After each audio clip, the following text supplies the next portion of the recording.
বাড়ির পরিস্থিতি একটু স্বাভাবিক হলেই সুদীপা রূপাকে নিয়ে আউট হাউসে আবার ফিরে আসে।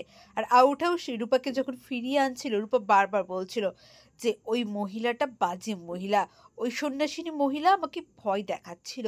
তখন সুদীপা কথাটাকে গুরুত্ব না দিলেও পরে ভাবে যে সত্যি ওই অসুস্থ মহিলার প্রতি ওই সন্ন্যাসিনী মহিলার এত দৃষ্টি কেন, ওনার এই কুনজরটা তো আমার খুব একটা ভালো লাগছে না।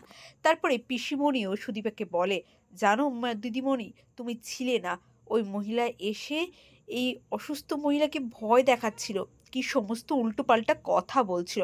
আমার তো মনে হয় যে ওই মহিলা আমাদের এই রূপাকে আগে থেকেই চেনে, আমার এটাই মনে হচ্ছে।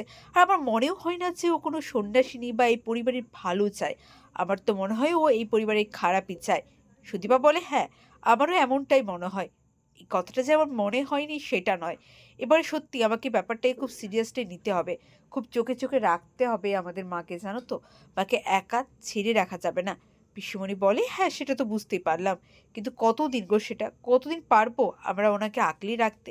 সুদীপা বলে, যতদিন আমরা থাকবো ততদিন। ওইদিকে আবারও রাত্রেবেলা আসে কুন্তলা।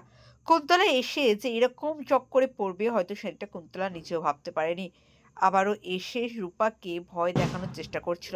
সে ভেবেছিল এইভাবে রূপাকে সুদীপার থেকে আলাদা করবে। ওইদিকে অংশু, সত্যি ওই রকম নোংরা মানসিকতার মানুষ হয়তো খুব কমই আছে পৃথিবীতে। সে না কাউকে সম্মান করে, না কাউকে ভালোবাসে।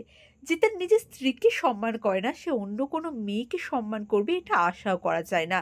নিজের স্ত্রীকে যে কুকুর ছাগলের মতো ব্যবহার করে, সে অন্য কোনো মহিলার সাথে কিভাবে ভালো ব্যবহার করবে?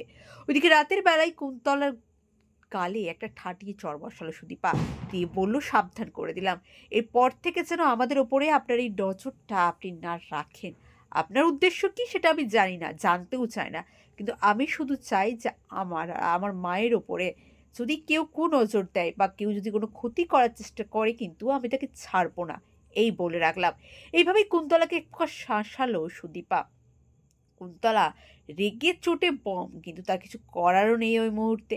এইভাবে যদি সুদীপা ঠাঁটিয়ে দুটো চড় বসে কুন্তলাকে, সেটা দেখতে কেমন লাগবে আপনাদের অবশ্যই কমেন্ট করে জানান। চ্যানেল নতুন হলে দয়া করে চ্যানেলটা সাবস্ক্রাইব করে দিন। সকলকে অনেক ধন্যবাদ ভিডিওটি দেখার জন্য।